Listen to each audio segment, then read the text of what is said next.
Welcome to our Meet the Candidates debate for the June 7th provincial election in London West.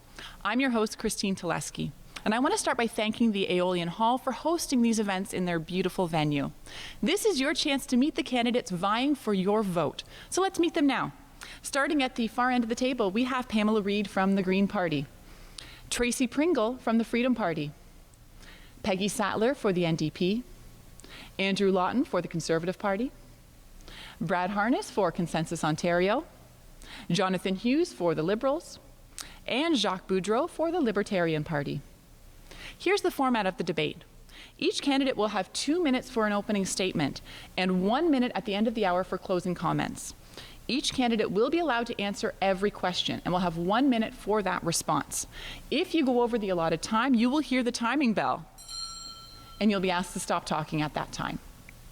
If a specific candidate or party is mentioned by another and there is need for a rebuttal, they will be granted at my discretion, and you will have 30 seconds for that response.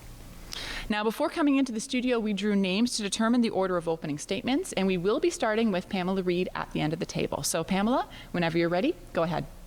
Thank you. I'm Pamela Reid, and I'm the Green Party candidate for London West. Every 4 years, we get to choose who works for us, and it's clear we want change, leadership, vision, and practical solutions. The Green Party has effective policies that you can vote for, and I invite you to take a closer look at gpo.ca/vision.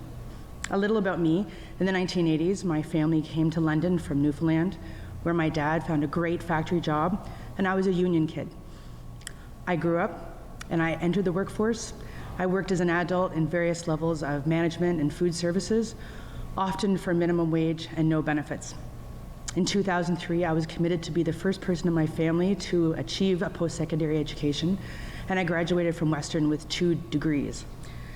It was during this time I learned about climate change, energy, social issues, culture, and we keep hoping that our leaders are responding effectively to the challenges before us. I know it's not happening, and I know you know it's not happening. Greens are committed to building sustainable lives, sustainable communities, and vibrant businesses. I have hope because the Green Party is about connections and people-powered change. This June 7th, I'm asking for your vote, Pamela Reid and the Green Party of Ontario. Thank you. This is Tracy Pringle for the Freedom Party. I'm Tracy Pringle. I represent the Freedom Party in London West. The reason I got into this and a little bit about me was that I've seen and been in Ontario for a while, and I've seen that we keep doing the same thing as Ontarians. We keep voting the same parties in, and we don't get anything different. It's time for a change. It's time to try something new, and it's going to take courage, and it's going to take the people of London West to make that happen. A little about myself. I moved to Ontario in 2000. I graduated from UWO and have been self-employed and run a small business in the London area for approximately 10 years now. And the changes that we can expect through the Freedom Party are to see the people empowered to make their lives better and to do what a government should be doing, which is not to control every aspect of our lives. Thank you. Next is Peggy Sattler for the NDP.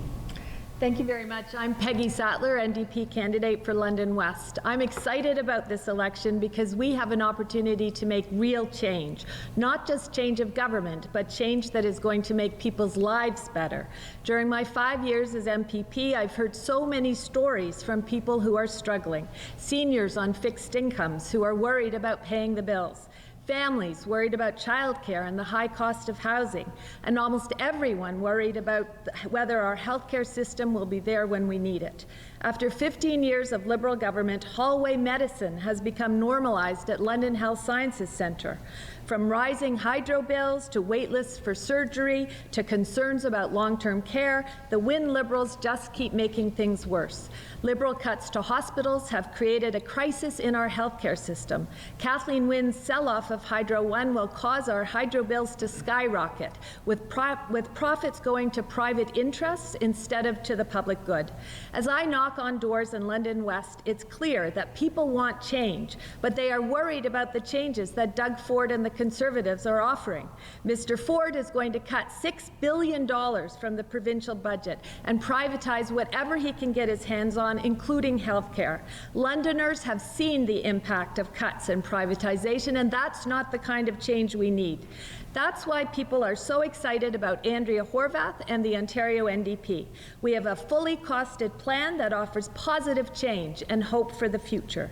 This election, you don't have to choose between bad and worse, between Liberals and Conservatives. You can choose change for the better with Andrea Horwath and Ontario's NDP. Thank you.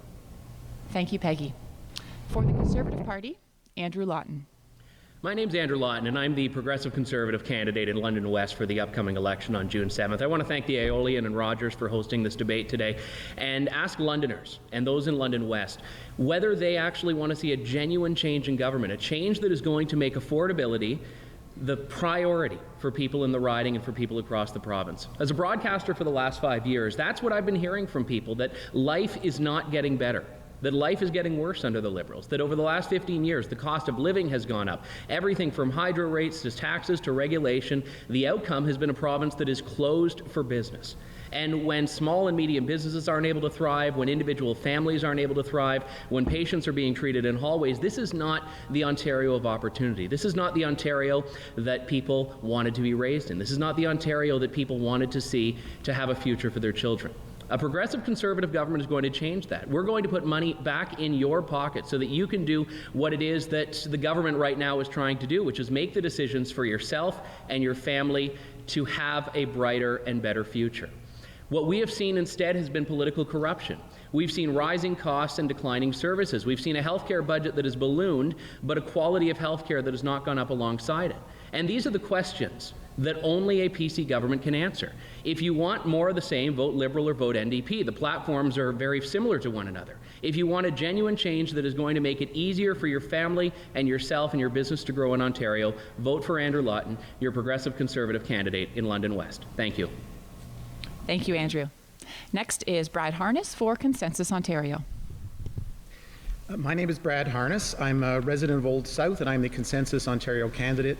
I'm in the riding, and I'm also the party leader. Consensus Ontario is a new party this year and was a public policy think tank since 2016. The dissatisfaction we heard from about the current political system was readily apparent in our discussions with Ontarians. Half of voters don't vote anymore today, and the other half are quite unhappy about their choices. They don't like parties, they don't like leaders, they don't like partisan politics. They tell me it is because parties and their candidates don't listen and they don't do what they promise. Once elected, promises often go out the window, and parties pursue their own pet projects. They waste money, lots of it, and when replaced by another party, their pet projects are axed, only to be replaced by the pet projects of the incoming government. More money wasted, more time wasted, while the real priorities of Ontarians seldom get addressed in any meaningful way. Consensus Ontario surveyed random voters in random ridings around Ontario in 2016 and 2017. We asked them to tell us what their priorities were for the Ontario government. Their top 15 priorities are form our election platform, which is available at consensusontario.ca and in our brochures and in our advertising that will be coming out. Top among them is a push to remove all parties, including our own, from the political system and replace them with a system of only independent MPPs faithfully representing their ridings at Queen's Park. This system of consensus government is not new to Canada and has been used in our Northern Territories for over 100 years.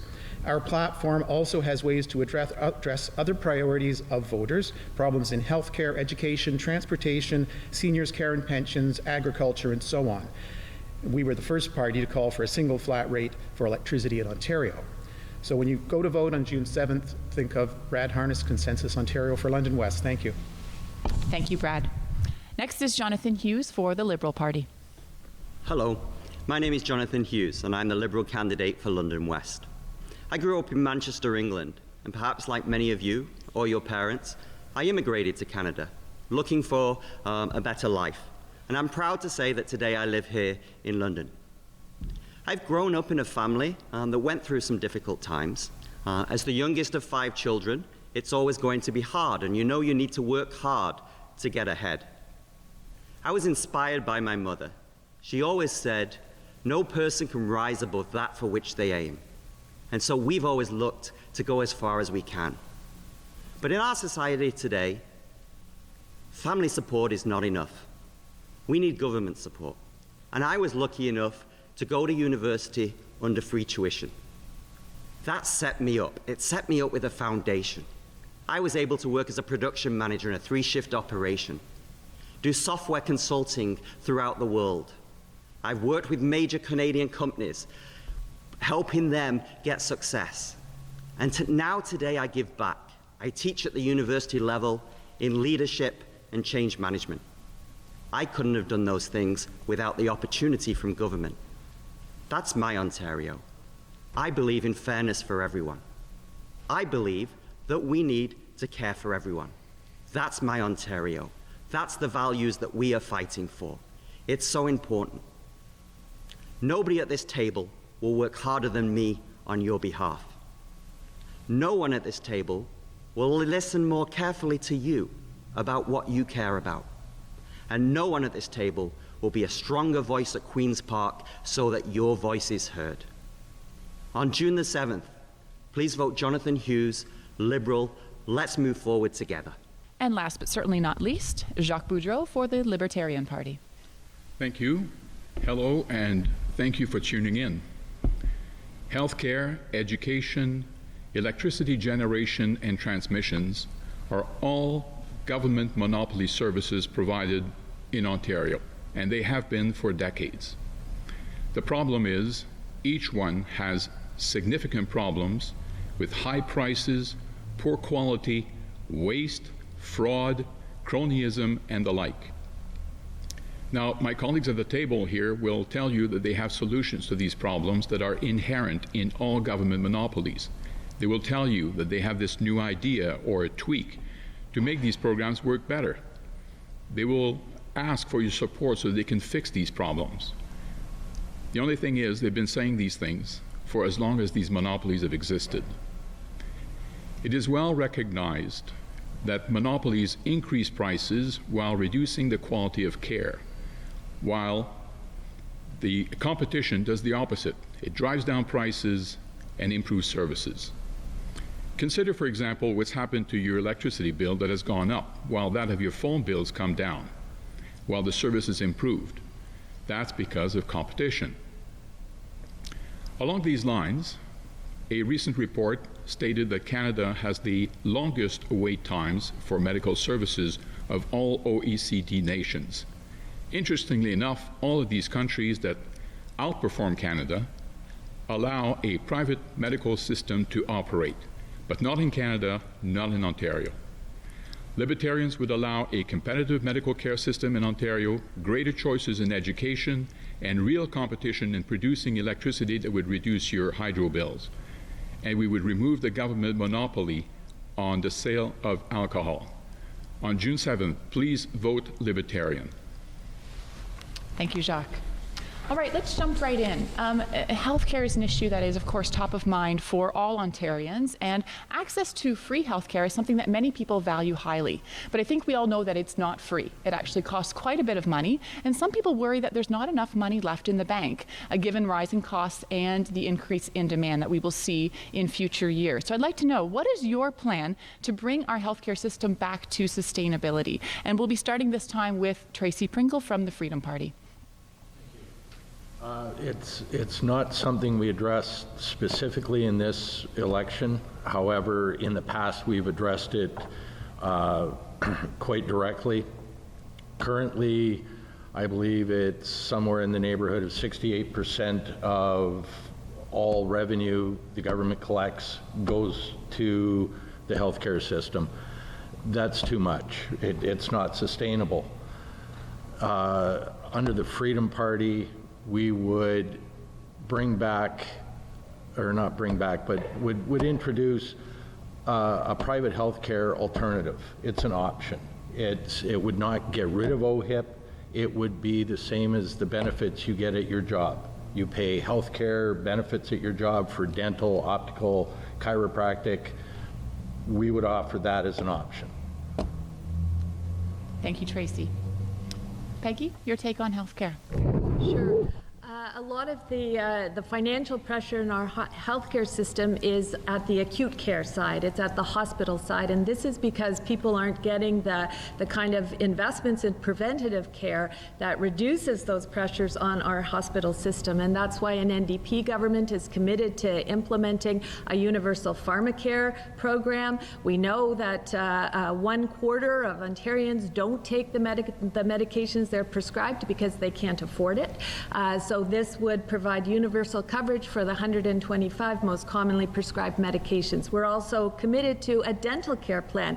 Every 3 minutes, somebody goes to emergency or to a doctor because of a dental oral health problem. And so a dental care program would allow people to get their teeth cleaned and to get their teeth fixed when they have problems, again, reducing some of the pressure on our healthcare system. We also want to increase access to family physicians, which is another preventative measure that would be important to reduce cost pressures. Thank you, Peggy. It's a lot to talk about, I realize, in 1 minute. Don't worry, we will be coming back to healthcare. It's a very important issue. Andrew, your take on the finances of our healthcare system. When we look at the provincial budget, healthcare and education are, of course, the two biggest line items, but the third is debt. And the money that we actually pay just to keep up with spending that the government has already done is monumental. And every dollar that we spend on that is a dollar that's not going towards the healthcare system. So absolutely, while healthcare is hugely important, we're never going to be able to keep up with the growing demands if we also allow other parts of the province's finance to get out of line. And I'm a suicide survivor. I'm a mental health advocate. Our party's committing $1.9 billion to be matched by the federal government, so $3.8 billion towards mental health care. And a lot of that is to go into community support so that people don't need to use emergency rooms for things that can be treated just as effectively, if not more effectively, outside of a hospital environment. We need to equip the frontline workers. I've heard at the doors from doctors and nurses that are absolutely infuriated that they can't provide the care that they want to patients because of the system. We're going to fix that. Thank you, Andrew. Brad.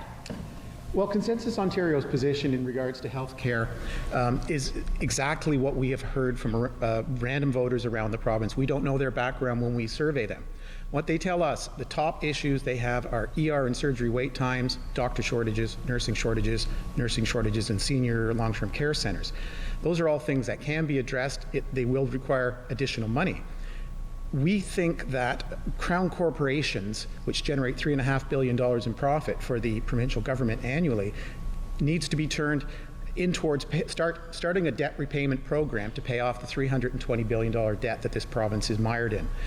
The money that will save us on an annual basis would then be reinvested in the healthcare system. Thank you. Thank you, Brad. Jonathan? I think it's important that we stick with the facts. The hospitals and healthcare is where we spend most of our budget. And over the time that the Liberals have been in power, there are now 28,000 more nurses there to support us in healthcare. There are 6,000 more physicians. We're providing the supports people need and the supports of frontline workers. We know that our aging population means we need more long-term care beds, and we've added 10,000. We've also redeveloped another 13,500. We promised 5,000 more in the next 4 years, and we'll continue that progress. But we also know that healthcare needs to work by bringing all practitioners together. So it's a program where everybody's working together so it's as efficient and effective as it possibly can be. That's what we're trying to work on with the health service. Thank you. And Jacques? Well, the Liberal candidate just gave you a bunch of nice numbers. What he didn't tell you is that the Ministry of Health on a regular basis calls physicians in this province to tell them to go on vacations because they cannot pay them. I know this because my son's an MD. Now, this is creating idle resources. We have physicians who are willing, ready to work, and they cannot because they will not get paid. This is why it's imperative that we have a private healthcare system to operate alongside the public one so that we can clear some of the waiting lists that we have. Now, another thing I should add is that this problem is immense. I will try to spare you I'm an actuary by trade, spare you the actuarial technical jargon, but we have a $360 billion unfunded liability with medical care. That is the money that we should have aside right now, so that together with future taxes, we can pay for the claims. That money is not there. Thank you. Jonathan, would you like a response?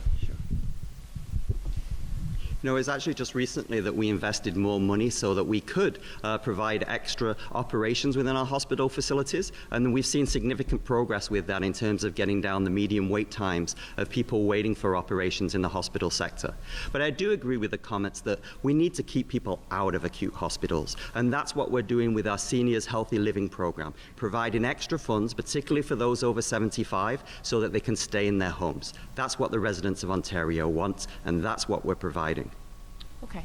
Moving on to Pamela Reid from the Green Party, your take on finances of healthcare. Thank you. The Green Party has a plan to end overcrowding and to strategically better use resources in our home care system, long-term care, nurse-led clinics, and invest in better primary care and community care. Greens focus on prevention, as you've probably heard many of us say, that if we can keep people healthy across the life course, and that includes a universal pharmacare program, a universal dental care, increase access to medical transportation, assisted devices, and to increase the number of nurse practitioners who are often the ones who are able to address many of our issues today, and to increase funding for mental health, which is greatly underfunded and deserves our care and support. Thank you. Thank you, Pamela.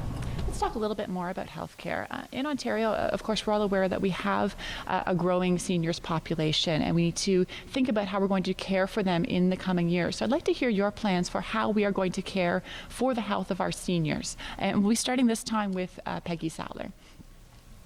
Thank you very much. Certainly, to transition from healthcare to seniors is quite appropriate, because we know that many of the beds that are currently in our hospital system are occupied by seniors who can't get access to long-term care facilities.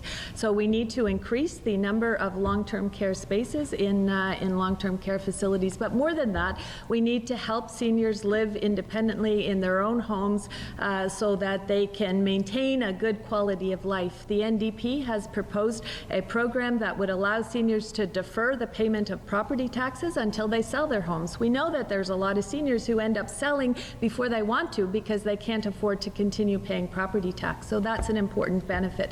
We also want to make a significant investment in community care.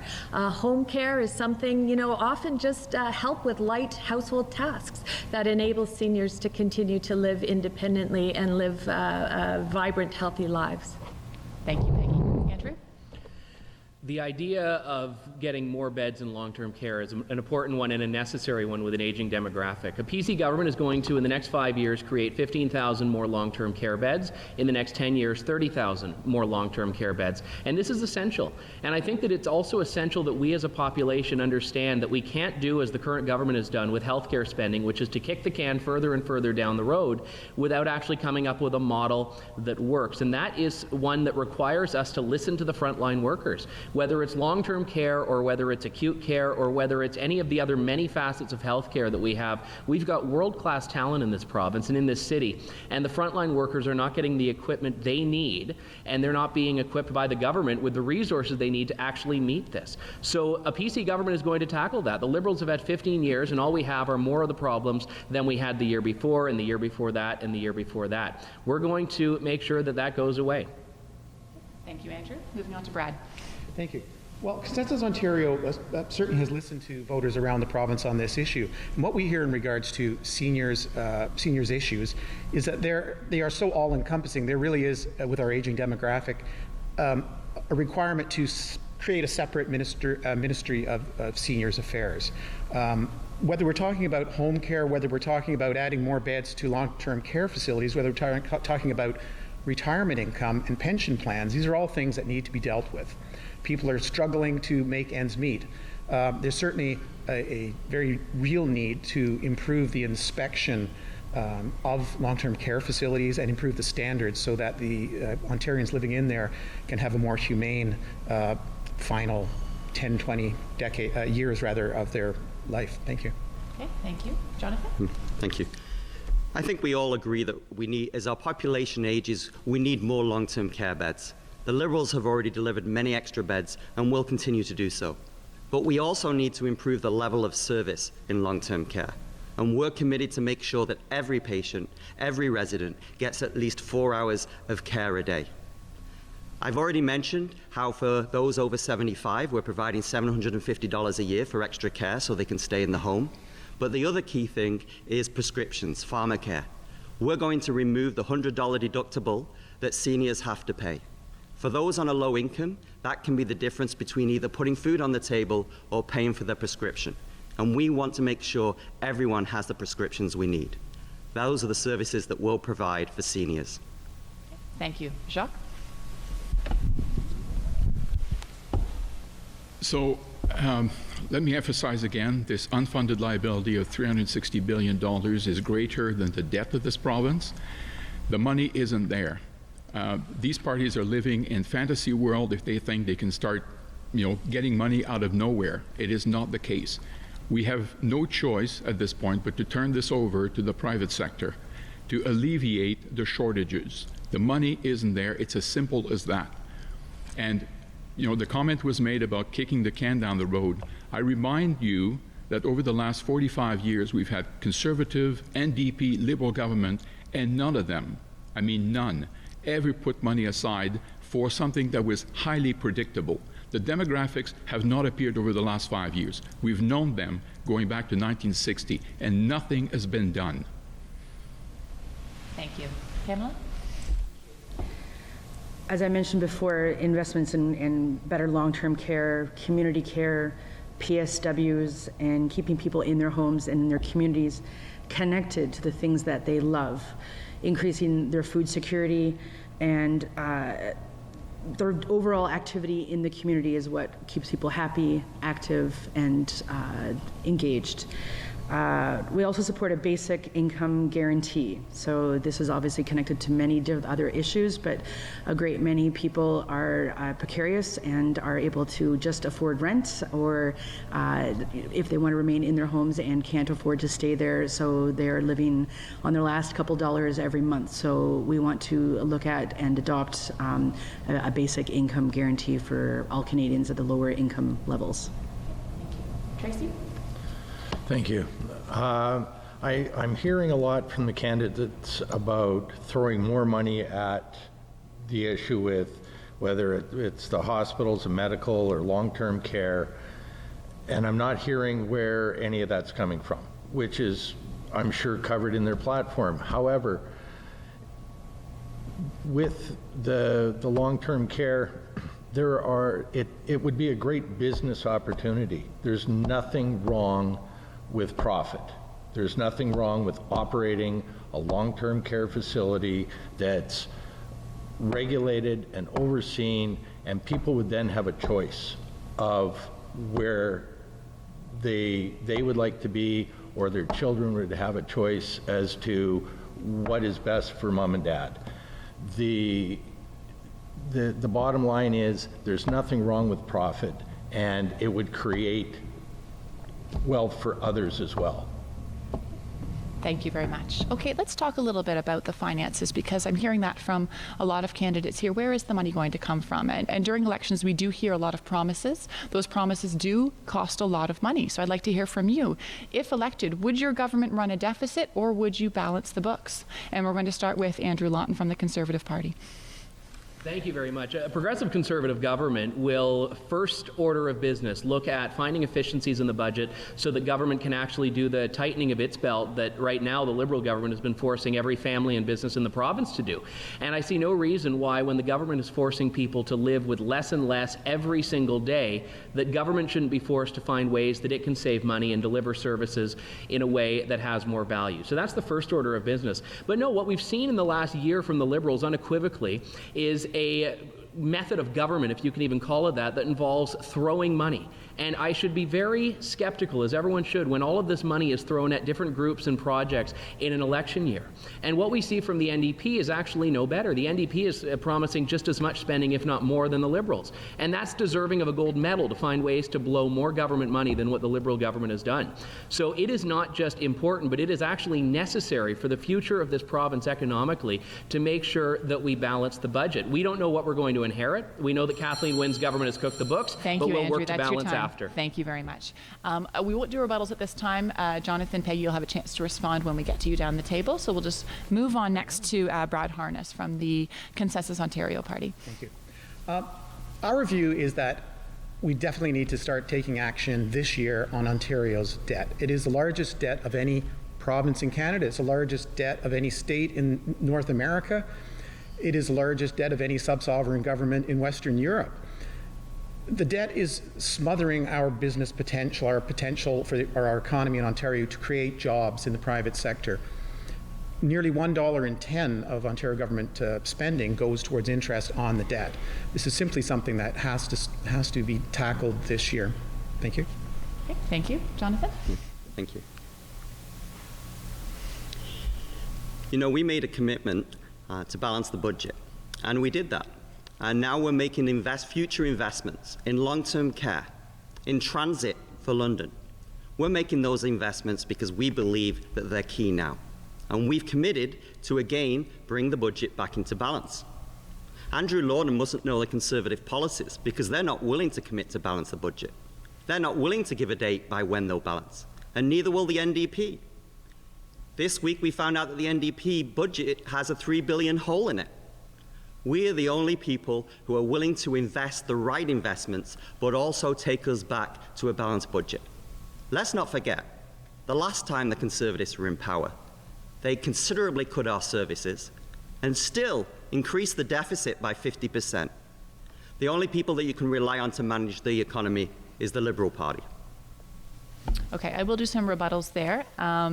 Peggy's been mentioned twice now, and there was a specific mention of Andrew there. So we'll start with Andrew, and then we'll go to Peggy if you'd like 30 seconds.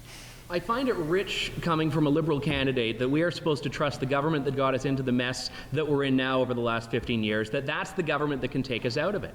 When you are going through what Ontario is going through now at the hands of the Liberal government, the very worst thing you could do would be to put them in for another 4 years. Government has to stop forcing burden onto business and individuals in this province the way it is, by bad spending and by reckless spending. And that's what a PC government is going to fix. Okay, Peggy? Thank you very much. Kathleen Wynne's criticism of the NDP budget, I think, just shows once again how desperate that government is, because nobody believes what the Liberals are trying to sell the people of this province. And our budget framework, our assumptions were reviewed and deemed reasonable by financial experts. I'm worried about the $6 billion in efficiencies that Mr. Ford wants to find, and I'll talk more about that in my comments. Thank you. Okay, we're going to move on to Jacques Boudreau from the Libertarian Party with the response to the question about the funding of all of these election promises. Well, I think your question was about balancing the budget. Exactly, yes. Right, okay. Yes. So unequivocally, we would balance the budget. Not only that, but we would have a plan to pay back the debt. It is morally repugnant to pass on to our children and grandchildren elements that we spend on that are beyond our means. It's as simple as that.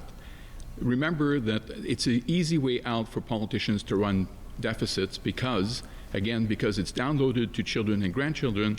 They are not there to vote often, right? I mean, the alternative is to increase taxes or reduce services, and they know that they would feel the heat from the electorate. But sticking it to people who are to come is an easy thing to do. It's also repugnant. And Pamela Reid. Thank you. Greens feel that the nuclear waste hole that we are continuing to feed money into is taking a lot of money from other resources. We would cancel the unfair hydro plan, and when the Pickering plant is at the end of its life in August 2018, we would decommission it and switch to hydro, which would save individual people money, and it would send money into other green, clean tech environments. We would increase 0.5 to 1% on the highest earning corporations, and we would increase the housing speculation tax. People are getting away with keeping storefronts empty, and we would look at the Drummond report at collecting money from tax evasions and places that we know that Ontarians aren't supporting fellow Ontarians and doing their part. And we would increase resource extraction fees. So there's lots of money to be found, and we're very confident that the Green Party of Ontario can do that. Thank you. Thank you, Tracy. Would the Freedom Party balance the budget, and if so, how? Yeah, it's something we do mention in the platform, as we've done for years, is that we've pledged and in past years from 2012 have put forward an opposition budget that shows that it can be balanced, and it can be balanced in one budget cycle. Whether it's not cutting services, it's again going back to that offering an option. Profit is not a bad thing, and we can take some of what the government has to come up with and pay out and turn it into Crown corporations. We can have private sector come in and take away some of what we have to spend on. Thank you. And Peggy, your take? Yes, thanks very much. The NDP is the only one of the three major parties to have a fully costed 5-year platform with budget assumptions that were reviewed by the former parliamentary budget officer, Kevin Page, and deemed as eminently reasonable. Our fiscal framework does not get to balance at the end of 5 years, but it certainly shows that we are moving in that direction. We are very concerned about the $6 billion in efficiencies that Doug Ford and the Conservatives want to find. $6 billion is more than a number of standalone ministries. You don't get that kind of savings without cutting vital programs and services that people in this province rely on. We've seen the impact of Liberal cuts for the last 15 years, and people are hurting in London as a result. We need to deal with the challenges that people are facing, and that's what the NDP platform does. Thank you. We're going to keep things moving. Okay, we'll have plenty of chances for you to speak, but we do have a lot of other topics I want to get to. Let's talk about energy bills. This is a hot button issue for a lot of Ontarians. I'd like to know how you would make energy prices more sustainable for the average person. And we'll be starting this time with Brad Harness from Consensus Ontario. Thank you. Certainly in our discussions with Ontarians, the electricity price issue was not the top issue, to be quite honest, but it was certainly in the top 10 issues. It depends who you spoke to and in which part of the province they lived in. We were the first party that came out with the concept of implementing a flat recovery cost rate for electricity in Ontario. The smart meter program was just an expensive boondoggle that does not save any money for the province. Energy costs have soared rather than declined, and many of us who are very good stewards of the environment try not to go crazy with our electrical usage. There's very little we can do in our own homes to improve that situation. So we would introduce the flat rate energy pricing. Thank you. Thank you. Brad. Jonathan? You know, the truth is, governments from all parties for many years didn't make the investments they needed to make to keep our energy system up to where it needed to be. Kathleen Wynne's government was prepared to make those steps.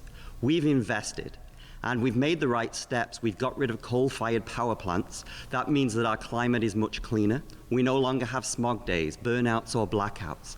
We've made those investments, but those investments are expensive, and we appreciate that some people found those costs high. That's why we've looked at that. We've refinanced that investment over a period that is in line with the amount of time those particular facilities will be up and running and useful, so that we could make a 25% reduction to the hydro costs that people pay. We were also the party that stopped individuals and households from having their hydro cut off during the winter periods so that they could have energy and heat throughout the winter. Thank you, Jonathan. Jacques, your take on energy bills. First thing we would do is to cancel the Green Energy Act and stop all subsidies to people who are producing energy at an enormously high rate. That's number one. And as I stated in my opening position, we would allow the private sector to come in and compete, which would undoubtedly lower your electricity bills. I want to point out that the statement that was just made about the gain in air quality by canceling the coal plants is an outright lie. People can go and check the work done by Ross McKettrick that showed unequivocally that that's not true. So what we've done there is another example of central planning gone awry, is canceled things that were of great benefit to the province in terms of keeping your bills down at no gain at all on the health front. Thank you, Jacques. We'll encourage voters to do their own fact-checking, of course, on any of the responses that they hear today. And we're going to move on to Pamela from the Green Party. Your take on rising energy bills. Thank you. Our current electricity system is unsustainable. Ontario should not continue to borrow millions to rebuild our outdated nuclear plants because we know that no nuclear in Ontario's history is delivered on time or on budget. We would develop a long-term energy plan for Ontario based on renewable energies. The Green Party of Ontario will lead the way. We know that the jobs of the future are going to be in the green energy sector, and scientists are saying that we need to be carbon neutral by 2050. So right now, the current Ontario government's commitment to reduce is 80% below 1990 levels by 2050, and that's not enough. So Greens support community-based clean energy like solar, and we want to transition Ontario to a revenue-neutral carbon fee and dividend system. It's very progressive. The fee is levied at the source, and that will result in a reduction in greenhouse gas production, and will return the pollution tax revenue directly to you, the consumer. Thank you. Thank you. Tracy? As far as electricity rates go, it's absolutely out of control. The Freedom Party would cancel, and there'd be no more subsidies for the wind or the solar.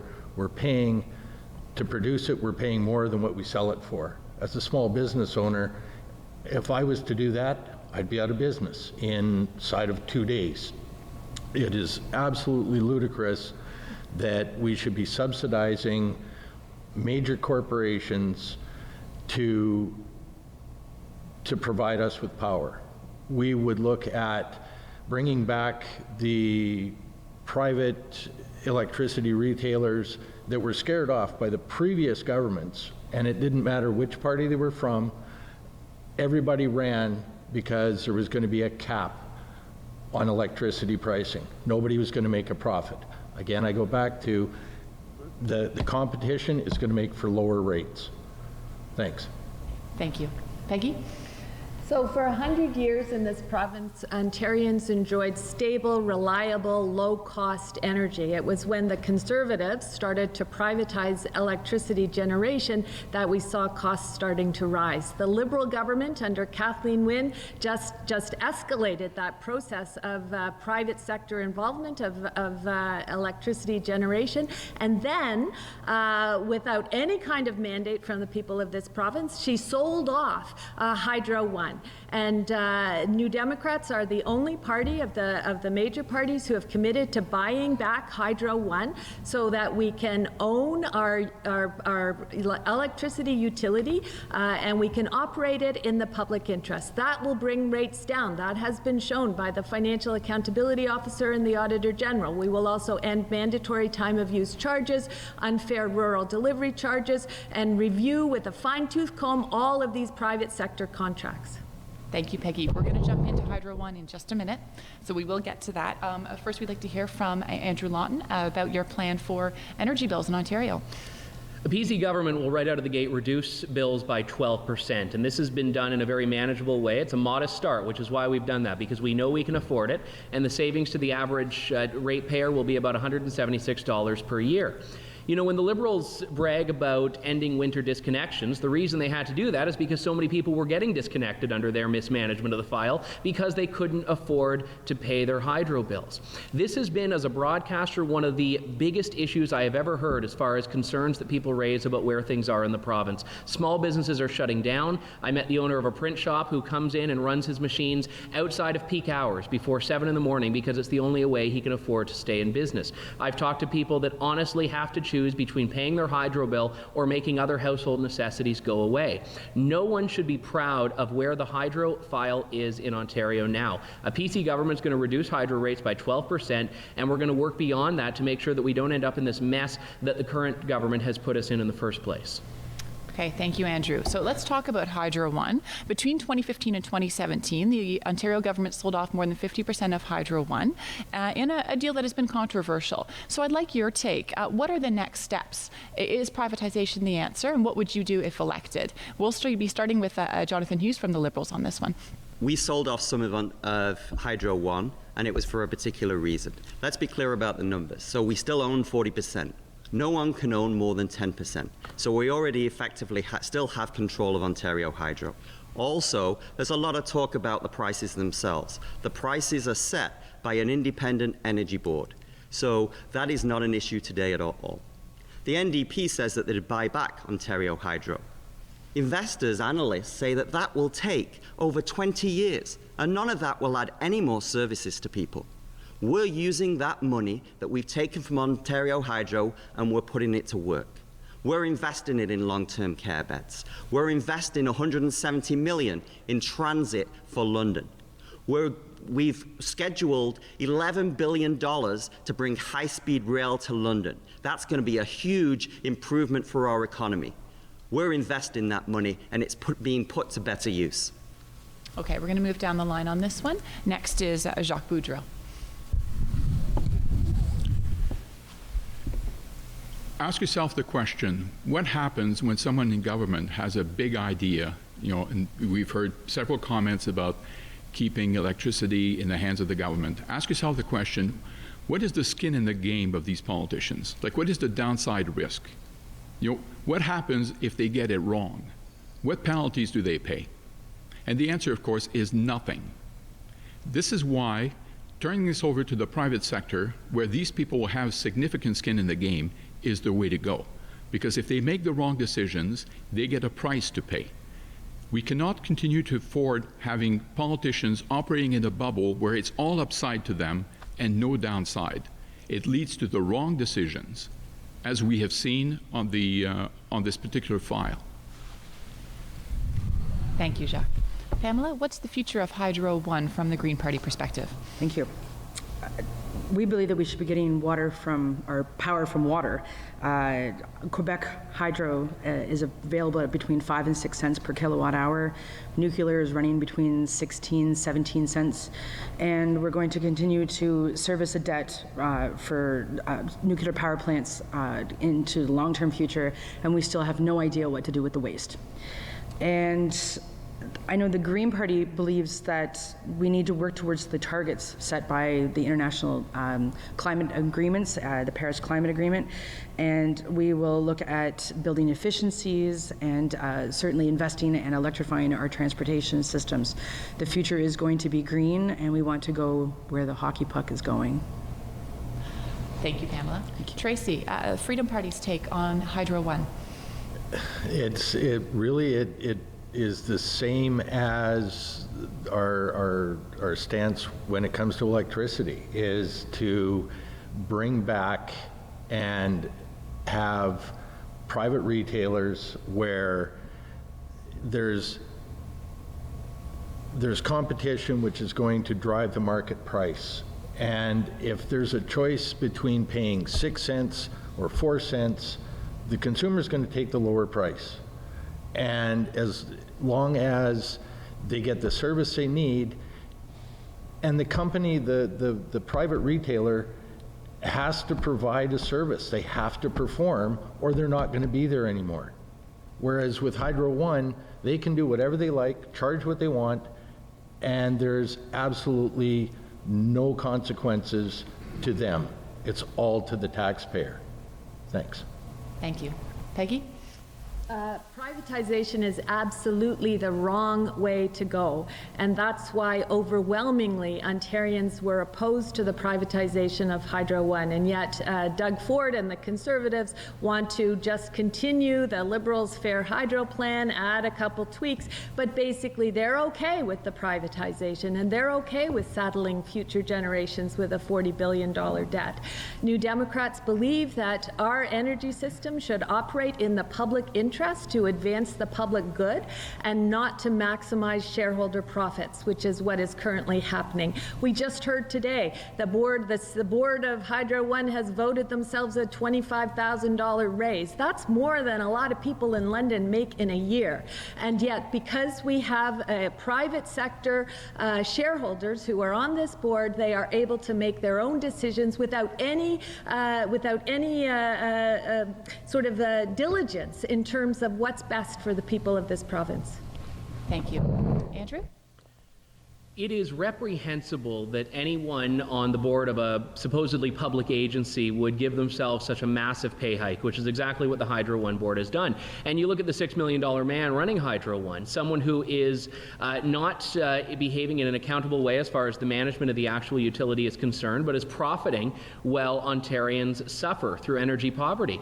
Doug Ford and the PCs are the only ones that have actually stepped up and said we actually need to look after the management of, and look at rather the management of Hydro One. And it is absolutely essential that we replace the board with people that are going to make sure that compensation is in line with what it needs to be at. The $6 million man has been getting rich off of the backs of Ontarians. That's got to stop. And the board itself has been behaving in a way that has to stop. And the PCs are the only party that has actually decided to tackle that issue.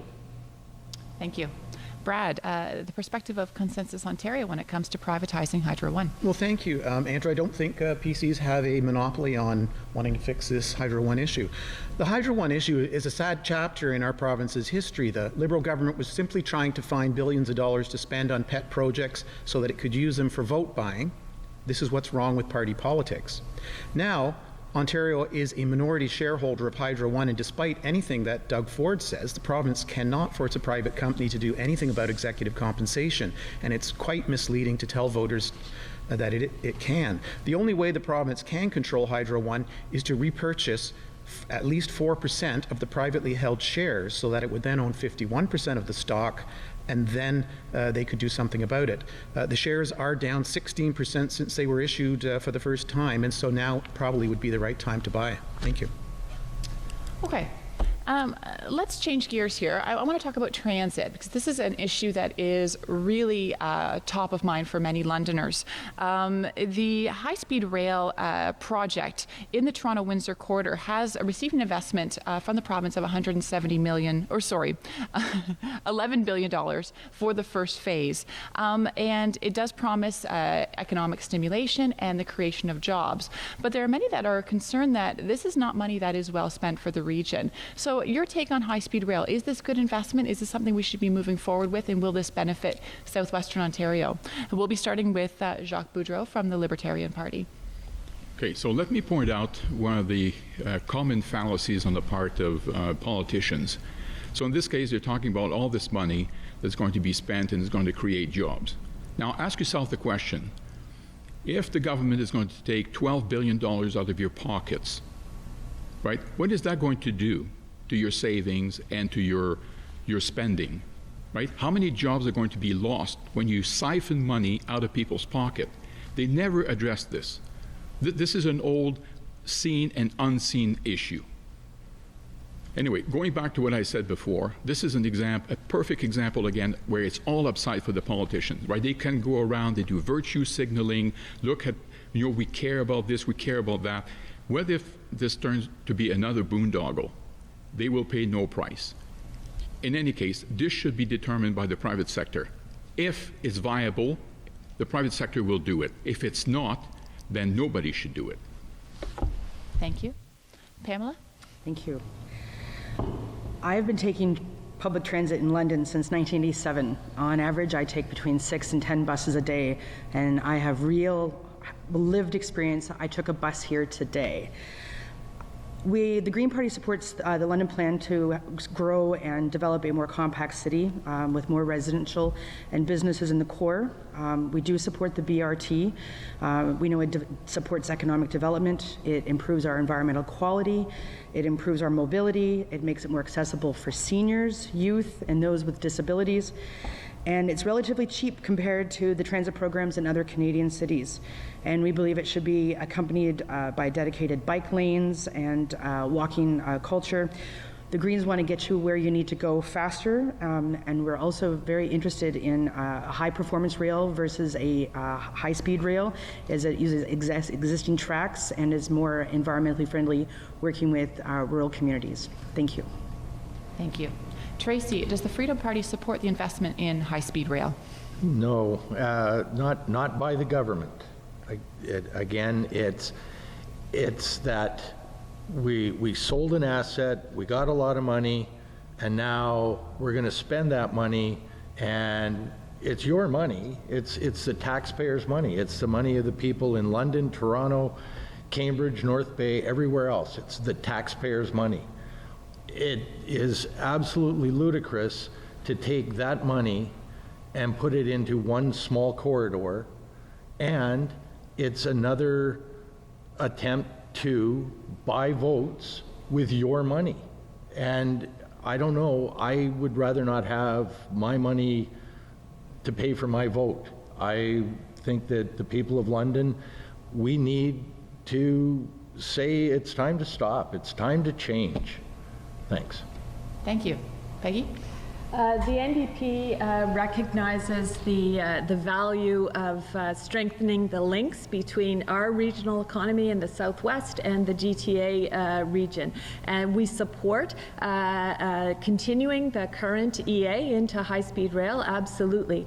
But just this morning, Andrea Horvath was here announcing a Southwest transportation strategy. We believe that high-speed rail is a vital piece of that strategy, but we have to look at it in the context of a regional transportation network. Unless we can ensure that there are transportation options to get riders to high-speed rail, we won't be able to make this project a success. So we want to look through the EA at other kinds of, other options for rapid transportation and for potentially other routes. We need to engage our neighbors in the rural communities to buy into this high-speed rail project. Thank you. Andrew? Reliable transit and efficient transit and effective transit are really important priorities. They should be priorities for everyone. They're certainly priorities for me and for a PC government. You know, when we look at some of the local priorities, obviously bus rapid transit is the one that's dominated a lot of the debate, and our government's policy is to make sure that the money is tied to the communities, and the communities can decide for themselves whether the project makes sense and whether the project is one that should go forward. And that's been our plan on that side of things, because we realize that local communities are really the front line and the ground level for a lot of these transit and transportation priorities, as they should be. When we look at some of the broader ones, the issues, ideas that connect different communities, connect different regions, anyone who listened to my radio show when the topic came up would know that I've personally been an advocate of high-speed rail. Like anything else, we need to make sure that the business case is there, and we need to make sure that the groups and stakeholders and communities along the way are on board with it. And I think that's the priority. We need to listen to this process, and we need to let that process unfold. And there's been a lot of frustration that the Liberal government was dragging its heels. Thank you, Andrew. Thank you. Brad, your take on high-speed rail. Do you support it? Yes, Consensus Ontario does agree that at some point in the future, but not right now, high-speed rail would be beneficial to the Ontario economy. But we need to see a business case. As a businessman, I run 3 businesses. Everything has to be staying in the black. And this rail system at this point is very unlikely to be able to do that based simply on passenger traffic. What we would like to see is, as part of this study for high-speed rail, is to see if there's a way to incorporate shifting 50% of the transport truck traffic that drives along the 400 series highways from Montreal to Detroit, and get that off of the 400 series highways onto a shared freight passenger high-speed rail system. It would prolong the life of the 400 series highways, and it would save us an awful lot of money in terms of rebuilding and future construction. Thank you. Jonathan?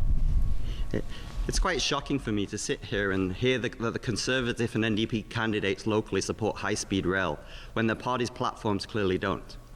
Unless the NDP are suggesting that they're going to go into a deficit of another $11 billion to pay for high-speed rail, it's clearly not in their platform. We are the only people who are doing the environmental assessment who are going to move forward and get this built. You know, the economy is booming right now. Ontario has one of the best economies in the G7.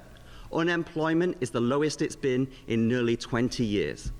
That's fantastic news, but we know we need to build more in London. We've seen Kitchener-Waterloo are bringing in a lot of the modern industries in STEM, and you know, here we have a fantastic university, great research at the hospital, but we're just a little bit not well enough networked into the other big cities. That's why we are the only people who are actually doing the work to move high-speed rail forward. Okay. There's a mention of some misinformation there, so I'll give the other candidates a chance to clarify, starting with Peggy. Andrea Horvath was just in London today announcing a Southwest transportation strategy. She made it very clear that an NDP government will proceed with the environmental assessment into high-speed rail. We want to explore other technologies and potentially other routes. We know that every municipality that the current line is running through is opposed to high-speed rail. We want to look at how to make this project a success that everybody feels that they have a stake in. Thank you. And Andrew, is this part of the Progressive Conservative platform? My comment was very clear that our party will continue with the environmental assessment. I've said that I personally see it as value and would advocate for it if the business case is there. And I find it very interesting that the Liberal candidate on the platform here thinks there's a problem with listening to people and engaging and having a dialogue about this. I think that's always what politicians should do, and it's certainly what I endeavor to do and what my party will do. Okay. Thank you very much. Let's shift gears. We are just about the 1 hour mark here, so we have about 30 minutes left. I want to take the chance to get to know you better as candidates and allow the voters to know you better. Obviously, you've been out campaigning, knocking on doors, hearing from your constituents or your potential constituents. What do you think personally is the biggest issue that Ontario needs to tackle in the next 4 years or beyond? And we'll be starting this time with Pamela Reid from the Green Party. That is tough.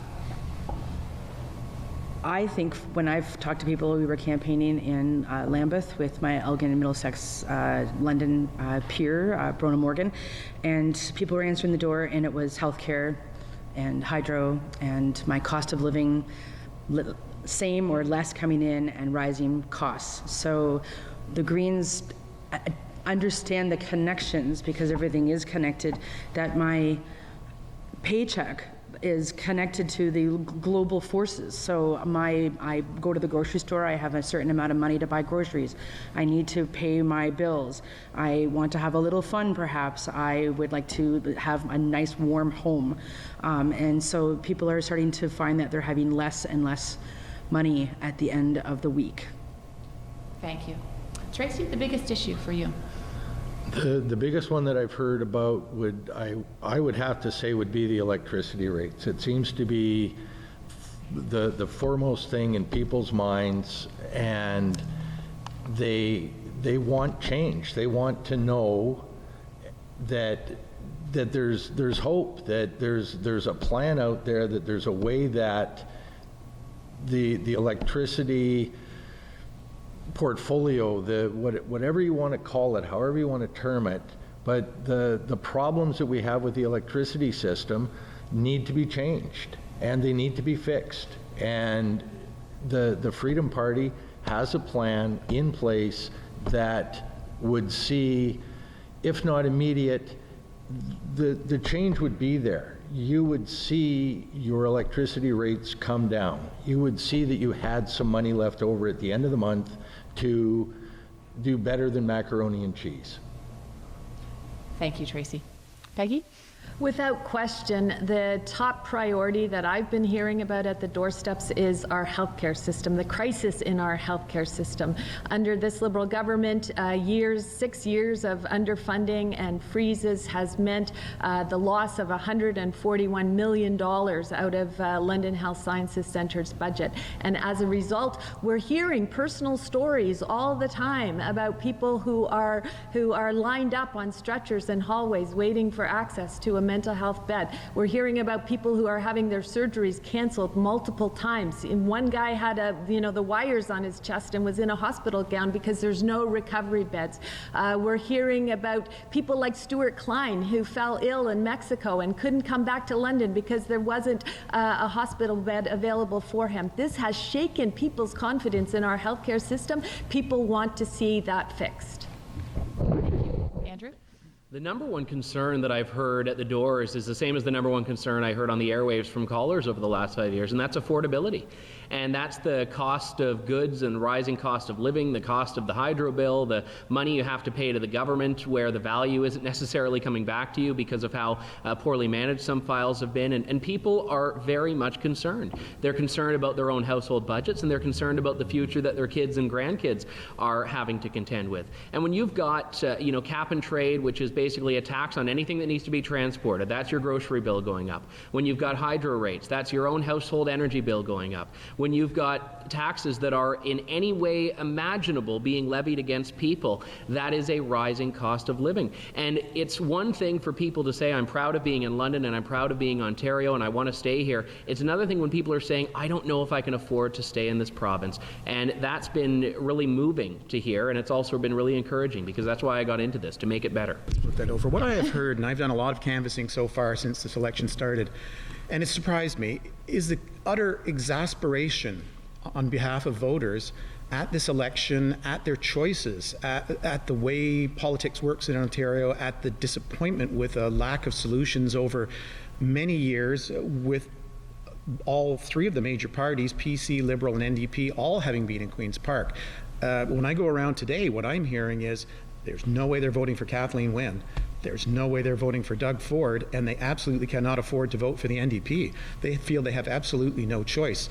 I'm finding we're getting into a very interesting conversation, introducing the concept of consensus government, where we simply get rid of all the parties and have independent members properly representing what voters in each riding want and making decisions at the provincial level in that way. And they seem quite enamored with that prospect. Thank you. Thank you. Jonathan? You know, I'm hearing a lot of issues at the door, but as the conversation continues, it always comes down to values. People are concerned that the values that they've supported for the last 15 years are at risk. They consistently tell me that they don't want Doug Ford to lead this province. And I think it's interesting. Even when the Conservative members of London West were asked whether they supported Doug Ford, 2/3 said no, that he wasn't in line with their values. And when it came time for Conservative members to choose their candidate, Doug Ford chose not to have an election because he knew that even Conservative members wouldn't vote for Andrew Lawton. I believe in Ontario values. I believe in Liberal values. I'm socially progressive, but also fiscally responsible. I can provide leadership that you can trust in this riding to make sure that London West has a strong voice. Andrew, you were called out there specifically. Do you want a short response? Absolutely. You know, it's very easy for the Liberals to make attacks when the Liberals can't even find people who want to run as Liberals, which I think is pretty much the only thing that voters in London West and across the province need to understand. I am very proud to be the Progressive Conservative candidate. When I knock on the doors, what people are saying is that they don't want the Liberals in for another 4 years and they don't want Kathleen Wynne. And that might explain why no one wants to run for the party from which that criticism was lobbed. Okay, we'll leave it at that. We're going to move on to Jacques Boudreau. The question is, what is the biggest issue that you think Ontario is facing? Erosion of freedom and liberty, certainly. In fact, my colleague here just talked about Ontario values. This is a nonsense statement. Each of us have got different values, and there's no such thing as sort of obeying to some kind of party platform that we must all obey. I think people are pretty tired of being told what to do, what to eat, what not to eat, who to associate with, and more importantly, what to think. You know, we've gone past teaching people how to think. Now these parties are very much in line trying to teach people what to think. I think, once again, this is something that is repugnant. Now, the other thing I will say is this is to change direction in terms of unfunded liabilities. We are sleepwalking to a ticking time bomb. Nobody is addressing this, but it's going to shackle governments in the future. Thank you very much.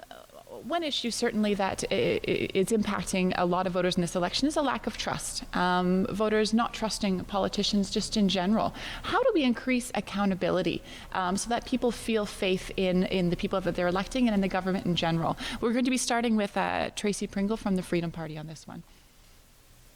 It's a good question, and the only thing that I can put forward with that would be that we've seen for decades and generations the major three parties, and they take more money, they spend more money than they take. That's why we're in the deficit that we're in and why we have the debt that we have.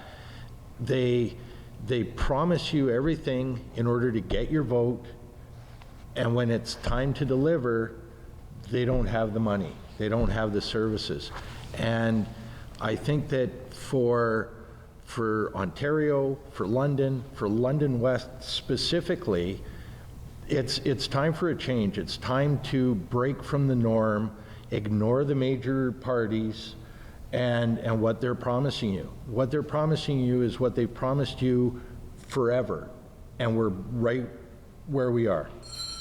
I think that there is a legitimate cynicism among the people that I talk to at the door. You know, we saw Kathleen Wynne and the Liberals elected 15 years ago, no mandate from the people after the last election to go ahead and privatize Hydro One after it was clear that more than 80% of Ontarians opposed the privatization of our public utilities. So when governments do that, when they go ahead and implement measures that they know that the vast majority of the people of this province don't support, it creates cynicism.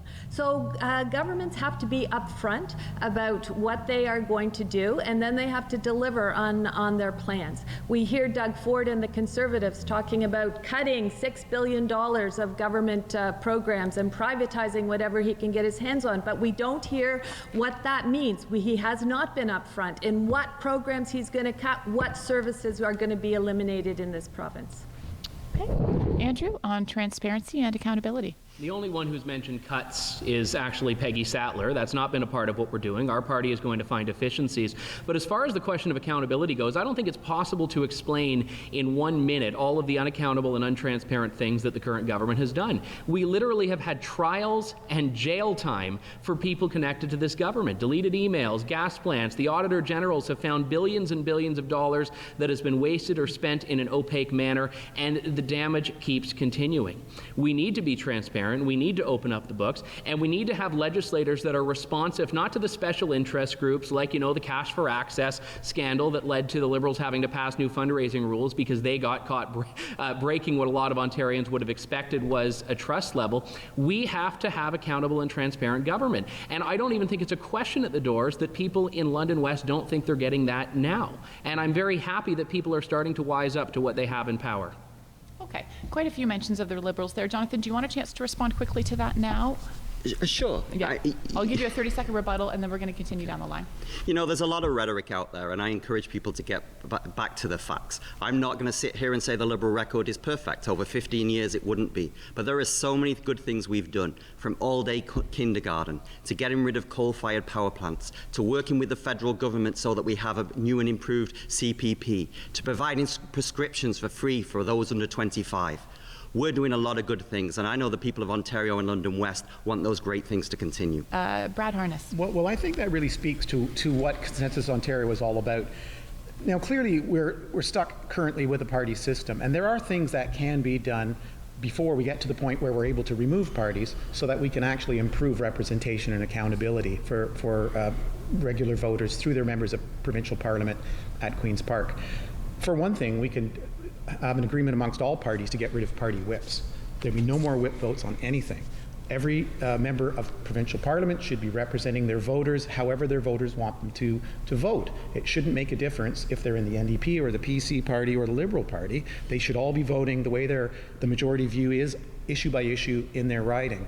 And that would go a long way to placating this exasperation that people feel that they don't get listened to and that their riding, it really doesn't matter. When party politics comes into play, we certainly have parties telling their MPPs how to vote and telling voters what's important, which is the complete backward situation. Thank you. Thank you, Brad. Now, Jonathan, the question to you, how would you rebuild that bridge of trust with voters?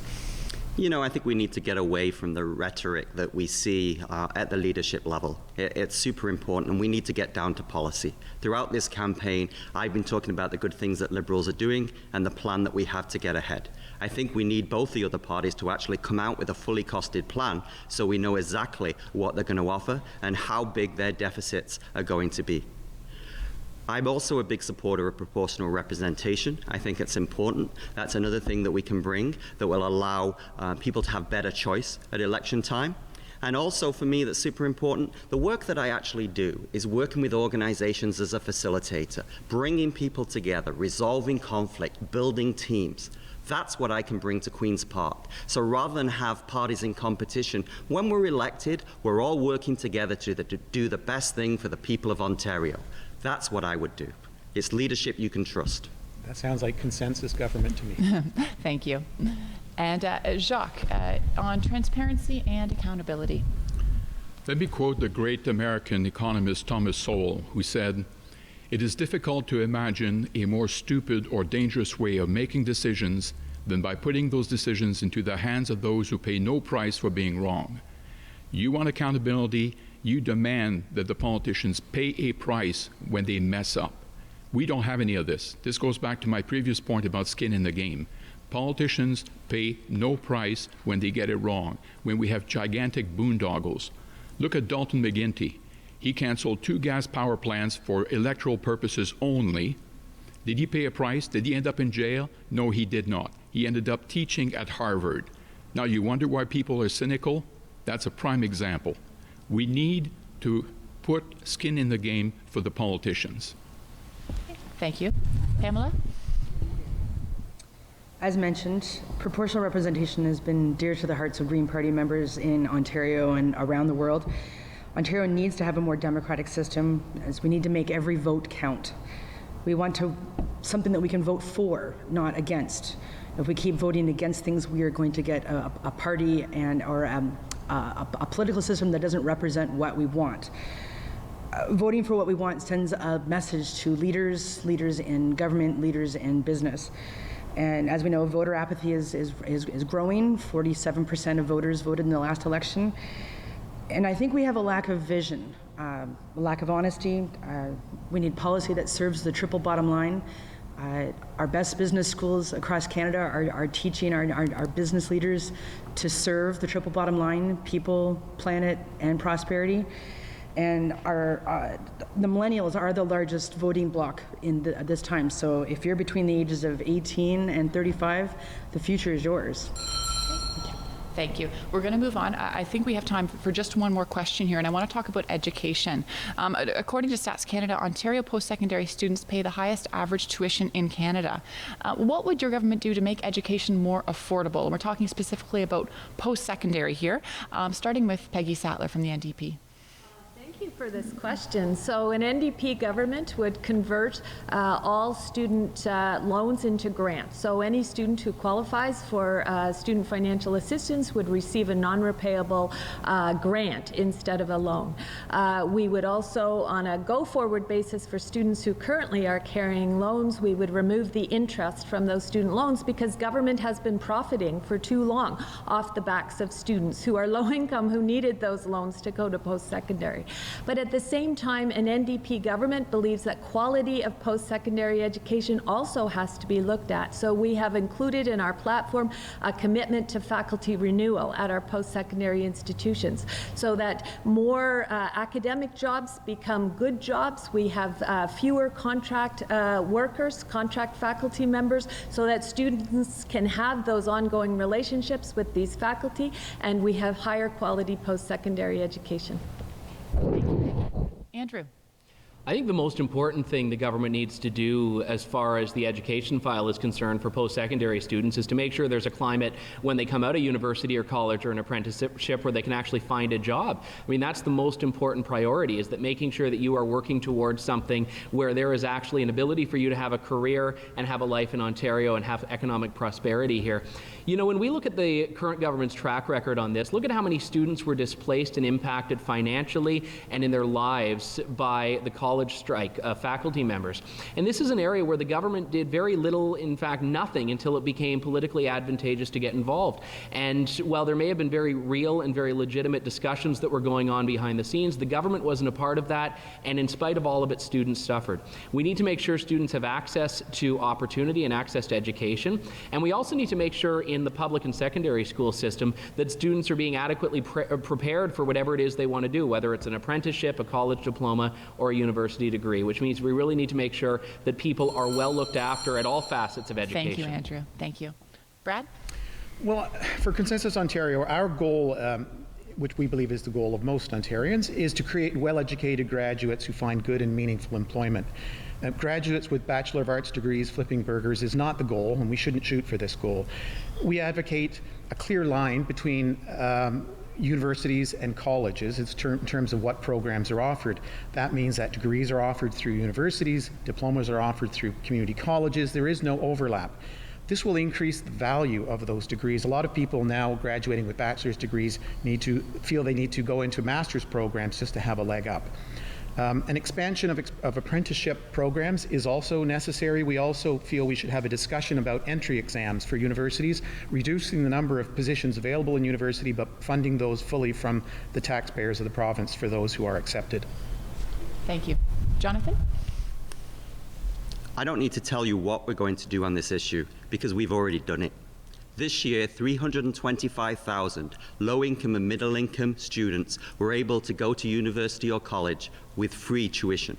Another 175,000 are receiving some level of grant or loan through OSAP.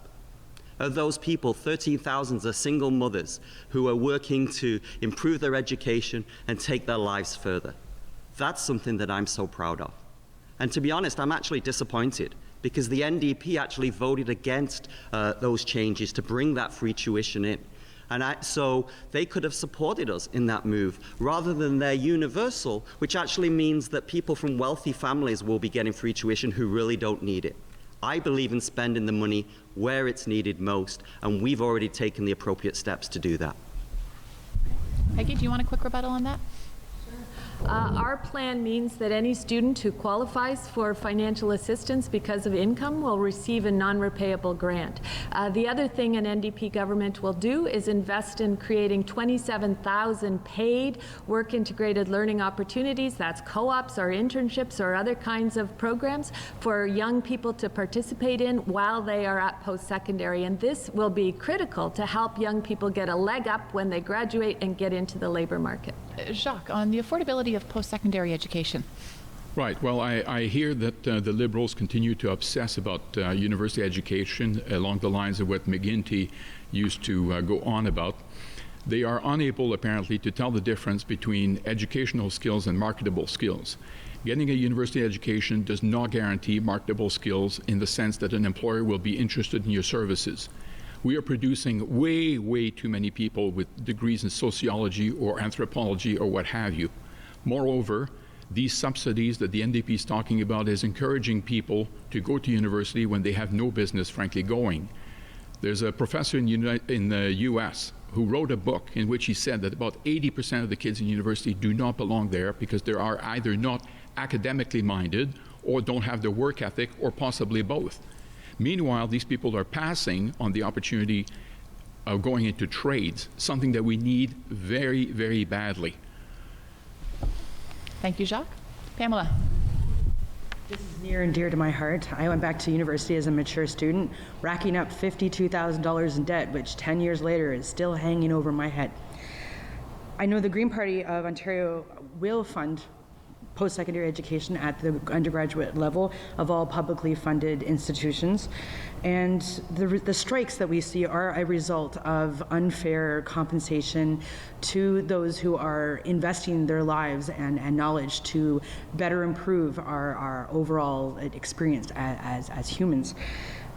We'll regulate tuition fees in the interim, and we'll support more options for lifelong learning.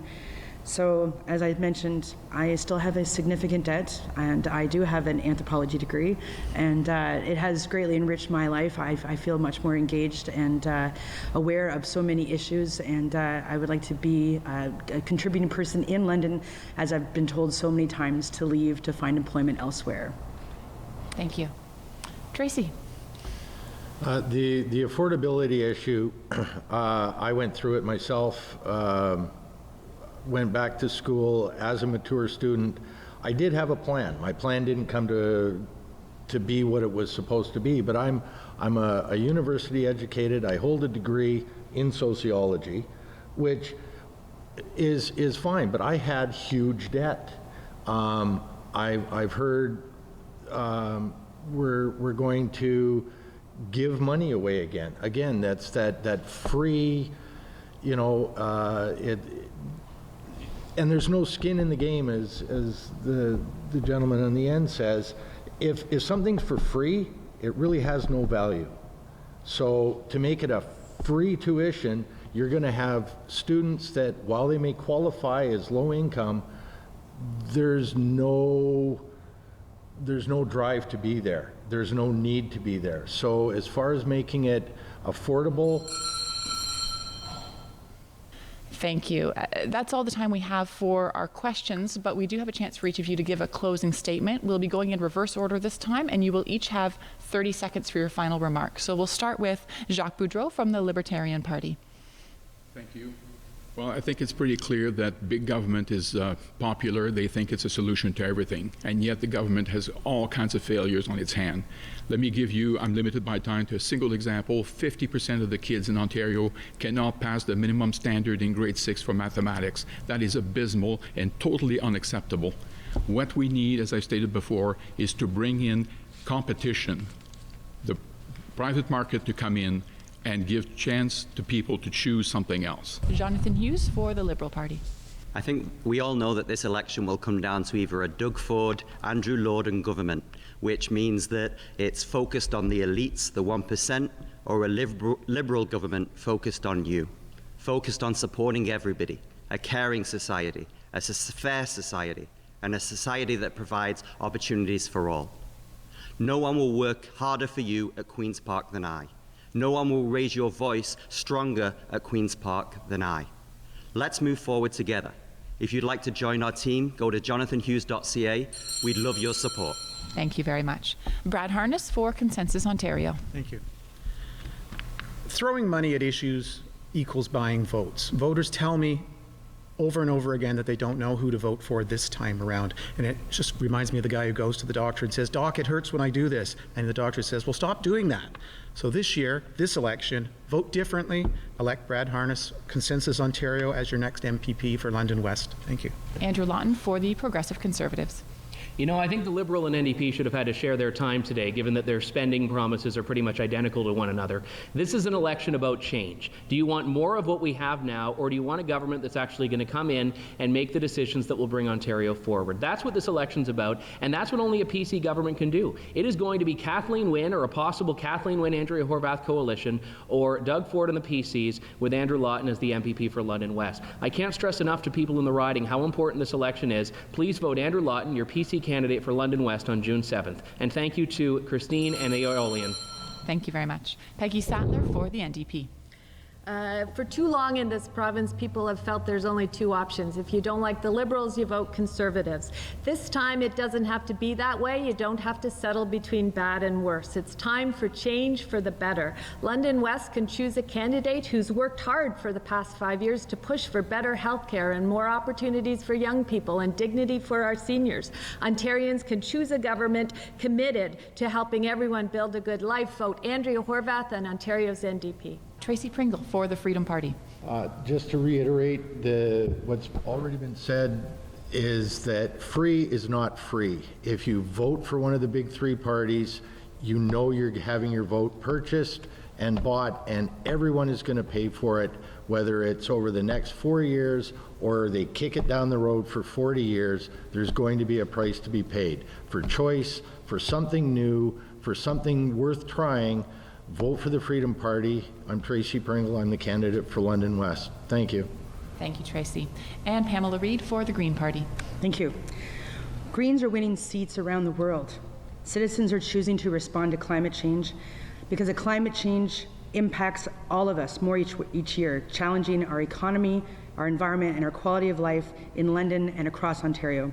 The Green Party of Ontario will invest in a future that is based on renewable energy, good green jobs, clean technologies, and investing in each other. We cannot have well people on a sick planet. We must act now, leap now. Our children are counting on us. Pamela Reid, Green Party of Ontario. Thank you. Thank you very much to all the candidates for attending. I also want to thank the Aeolian Hall for hosting these debates. I'm Christine Teleski. Thanks for watching.